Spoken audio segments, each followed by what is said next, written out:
guys, what's up? So I spent the day pretty much driving down to Murfreesboro. I'm actually staying in my buddy's apartment, cat sitting for the next 3.5 weeks. So this will kind of be where I'm filming the videos. But with that said, me and my boy Evan at Rags to Riches REI on Instagram, we rode down to Murfreesboro to take a look at the property that I got under contract. Just to go back, remember me telling you guys about how I'm gonna bang on this dude's door. I'm gonna get a hold of somebody. Well, I did, and I met with him and his ex-wife, who no longer lives in the property anymore. But she's kind of helping facilitate the deal. He's had some health issues, and he needs a little bit of help. So 2 days ago, I went down there and met with them, got them under contract. All right, and from there, I didn't, blast the property. I knew the guy who owns 50 doors in Murfreesboro. He owns 50 doors in Murfreesboro, has been real estate investing solely in Murfreesboro for the last 15 years.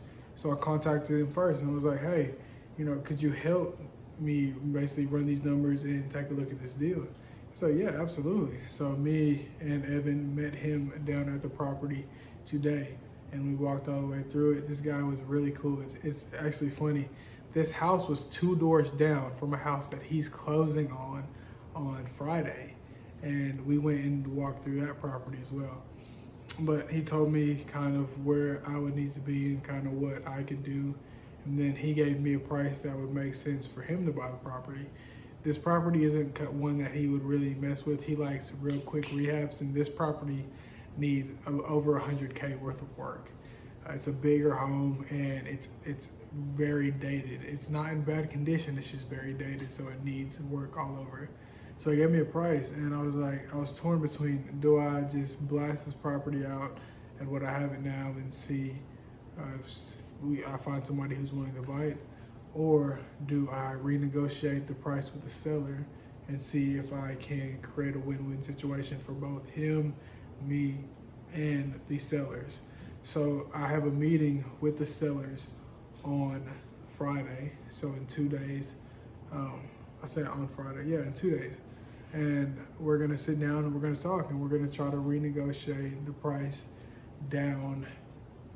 I'm gonna try for 30K, get it down 30K, just because then that gives them the number that they initially wanted in their pocket, and that allows me to have the price that makes sense for both the buyer and me as well. So I'm gonna negotiate and see if I can make that work.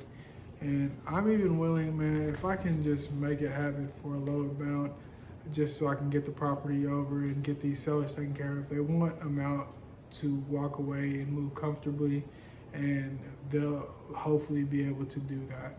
They have a lot of stuff in the property, and they need to basically get rid of that stuff. So I'm excited about that. I'm excited about getting that done. So that's where that deal is sitting right now. I got another deal under contract yesterday with a older gentleman who he has really no motivation to sell, but he liked me and he was like, man, I'll get rid of it. So the way that this happened is I'm working with a guy out of Nashville who was like, hey, I love the way you talk on the phone. I think you could handle a few of these leads very well for me. Do you mind if I send you about 20? As long as you follow up with them and call them, we'll split the deal 50-50. I'm like, that sounds good to me. I mean, why not take an extra 20 leads? It's not like it's gonna, it's not like it's too many for me to handle. So I get one, and I'm texting this guy, and I'm like, hey, I got this property. They have an offer right now for 400. Where would you be at? He goes, set them in a contract right now for 410. I'll be the buyer. Awesome. So I send this guy a contract for 410, and for some reason he doesn't get the email. My DocuSign will not send it to the email that he's giving me.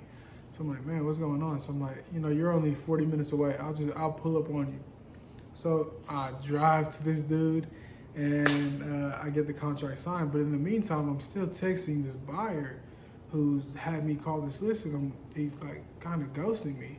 I'm not getting quick responses. I'm not getting anything. I'm like, hey, I'm about to go head to this seller. Like, what's going on? He's like, man, I've been in New York. My phone got stolen, yada yada yada. So I'm like, okay, cool, honest mistake. I get the contract signed yesterday at like 3 o'clock. Send them a text. I'm like, hey, got the contract signed. What's your exit strategy? And I've got no response. Texted them this morning. Said, give me a call. No response. So I'm torn between, do I just go and find a buyer myself, dispo it, or do I wait to hear back from this guy because he might have a whole different plan for this property? So I'm kind of torn about what's really going on. Also, as soon as I get done making this video, I'm calling a lady in Memphis. So I told you it was my guy's first deal. I made a video on that. Well, first lead. I made a video on that. And I sent her a contract over yesterday. She said that she's been scammed before. She was really worried. So I sent her, the contract. I sent her some of my testimonials. I sent her my link tree that has all my links to everything so she can see if I'm a real person. And she hasn't signed it yet. So I'm gonna call her as soon as we get off and just find out where she's at and if she's gonna sign. I already have a buyer ready to go for that property.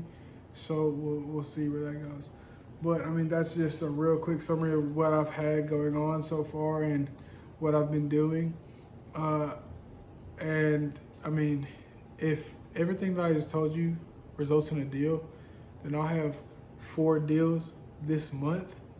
That's more deals than I've had pretty much in 6 months. So I'm excited. Hopefully, we can make it shake and we can continue to grow from there. But I'll holler at y'all later, man. Y'all have a good one.